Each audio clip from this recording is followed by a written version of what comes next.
As we walk through Exodus 15, 16, 17, and 18 this morning, we're going to be walking through a series of events and series of narratives that are going to very much resemble a roller coaster for the nation of Israel.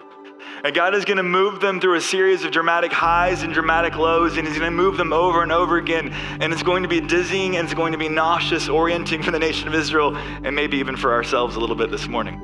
400 years of Egyptian slavery, finally God moves, finally he parts the Red Sea, he drowns all the Egyptians. We tell that story all day long of the external and circumstantial movements of God that everyone can see that are absolutely visible and often external. And often what the nation of Israel was waiting for 400 years, that they were waiting and waiting for that moment in time. They were looking for and they were waiting on an external change of circumstances. And they hit it in Exodus 14, but then we're going to have all the way to Exodus 19, in which finally God will bring them to Mount Sinai and he'll bring forth the law. But the question is, if the nation of Israel was ready for that moment, why didn't we just go from the Red Sea to Mount Sinai? Why did we have to go through a roller coaster of set of experiences that we're going to look at this morning? And here's why, and here's what I'd say.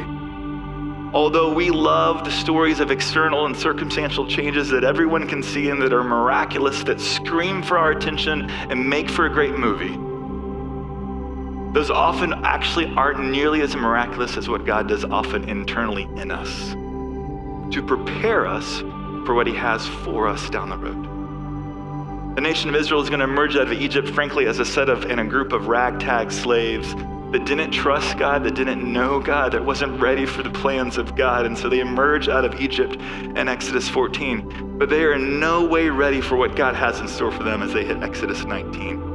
So God's going to lead this ragtag group of slaves through what I'm going to call not just a roller coaster, but through the messy middle of life. Because it's going to be in the messy middle of life that God is going to shape them and prepare them for what he has.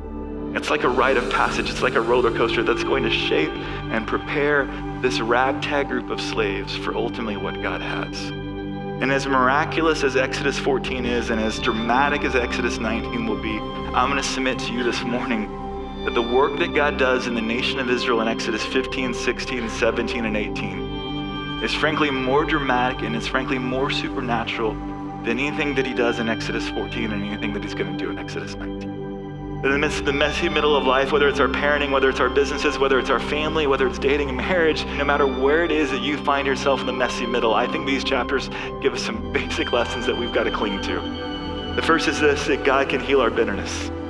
In the midst of the messy middle, it is so often that we can get entrenched in bitterness that can constrict our ability to trust God and to walk with God. Also, I think we learned that God can refresh our fatigue, that we get worn out in the grind, we get worn out waiting and grinding out for God to do what we think he's going to do. But he can refresh our fatigue. He gives us moments to pause if we'll take them. Other thing I think we see is that God can provide for our satisfaction. That when we're desperate, he comes in, and when we feel empty, he comes in and he brings a fullness that doesn't sustain us in that moment forever, but it's enough for that day if we'll continue to come back to him day after day after day and to walk with him. Fourth thing I think we see, we didn't look at this entirely, but as they defeat the Amalekites, the thing we see is that God can also overcome our adversaries. That in the messy middle of life, when we feel like there are people that are pitted against us, that are blocking us, Exodus reminds us, no, God can overcome our adversaries. God can overcome those obstacles. God has it. Just trust him and walk with him. Last thing I think we see, when we feel like we're all alone in the midst of the messy middle of life, when we feel like it's all on us, that we're the only one that can do it, I think Exodus 18 reminds us that God spreads our burdens around and he raises up leaders around us to partner with us and to move into the midst of those moments, to bring about something that's ready for what ultimately God has.